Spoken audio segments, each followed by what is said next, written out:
नमस्कार मित्रों, कैसे हैं आप सभी। आशा करता हूँ अच्छे होंगे। आज हम चर्चा कर रहे हैं आप सभी से चंदन की जड़ के विषय में। जैसा कि आप सभी लोग जानते हैं, चंदन की जड़ राहु का प्रतीक मानी जाती है। यदि आपकी जन्म पत्रिका में किसी भी प्रकार से राहु अच्छा नहीं है या आप पर जन्म पत्रिका नहीं है, तो आप जो सिम्टम्स, जिन लक्षणों को मैं आपको बता रहा हूँ, वो यदि लक्षण आपके में पाए जाते हैं जीवन में, तो निश्चित रूप से आपको चंदन की जड़ धारण करनी चाहिए।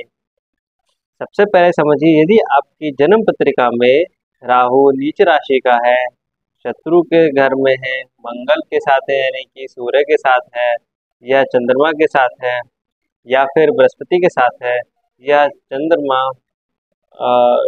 शनि के साथ वो है और राहु के साथ भी है, तो उसमें चंद्रमा का भी उपाय आवश्यक रहेगा।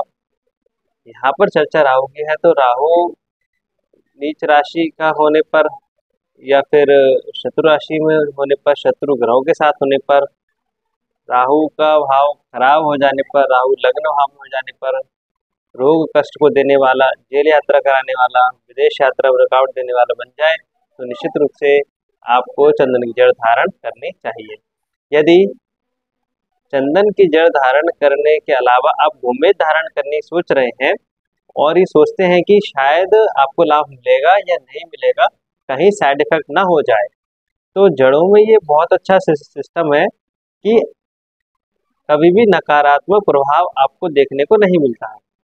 यदि आपको राहु की जड़ धारण करनी, राहु का रत्न धारण करना है गोमेद, और आपके पास उतना बजट नहीं है, या फिर आपको डर है कि गोमेद आपको सूट करेगा या नहीं करेगा, तो आपको निश्चित रूप से चंदन की जड़ को धारण करना चाहिए।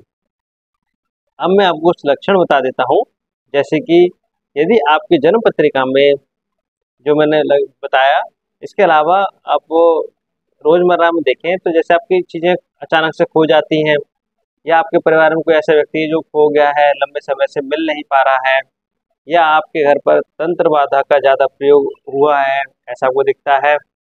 आपके घर पर जानवरों के मरने की, उनके चीखने चिल्लाने की आवाज़ें ज़्यादा आती हैं, रात को कुत्ते आपके घर के आगे ज़्यादा भौंकते हैं, या आपको मरे हुए जानवर, सर्प आदि अधिक दिखाई देते हैं। सपने में सांप का बार बार दिखाई देना भी इसका अशुभ परिणाम देता है। यदि आपके घर पर कांच के बर्तन जो भी हैं वो टूट जाते हैं, बिजली जल्दी जल्दी खराब हो जाती है, बाल झड़ने लगे हैं, नाखून झड़ने लगा है, ये सभी चीज़ें दिख रही हैं, बाल सफ़ेद पड़ने लग गए हैं कम उम्र में ही, तो भी राहु खराब है आपका। यदि आपको भीड़ में जाने से डर लगता है, यदि आपको ऊंचाई से डर लगता है, यदि आप किसी शत्रु के षड्यंत्र में फंस गए हैं, या कोई आपका धन चुरा कर या छीन कर ले गया है, या फिर आपने किसी को पैसे दे दिए वो वापस नहीं कर रहा है, तब भी यदि आपका सोना चोरी हो गया है या सोना खो गया है, तो निश्चित रूप से राहु आपके साथ अच्छा प्रभाव नहीं दे रहा है, तो राहु की जड़ आपको धारण करनी चाहिए। राहु की जड़, चंदन की जड़ कब धारण करें ये समझिए। इसे आप बुधवार वाले दिन या शनिवार वाले दिन सुबह 8 बजे तक काले कपड़े में बांध करके गले में धारण करनी है। इसे नीले रंग के कपड़े में भी कुछ लोग बांधने को कहते हैं, वो सलाह हम भी देते हैं। यदि आप चांदी के ताबीज में से धारण करते हैं तो इसका फल अधिक मान्यता रखेगा। शुक्ल पक्ष या कृष्ण पक्ष में देखें तो कृष्ण पक्ष इसमें अधिक फलदायी रहता है। रवि पुष्य योग, सर्वार्थ सिद्धि योग ज़्यादा अच्छा रहता है धारण करने के लिए। और यदि आपको ये सिद्ध अभिमंत्रित होकर मिल जाए तो कहना ही क्या है।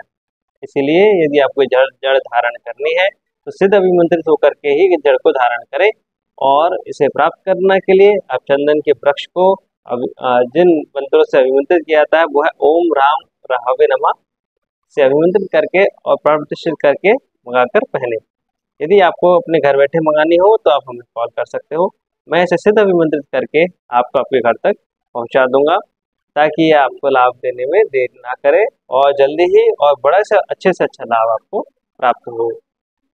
मित्रों, यदि जन्म पत्रिका दिखानी हो या अन्य किसी क्वेश्चन हो आपके लिए, तो आप मुझसे व्यक्तिगत संपर्क भी कर सकते हैं, और आप चाहें तो ऑनलाइन बैठकर मंगा सकते हैं।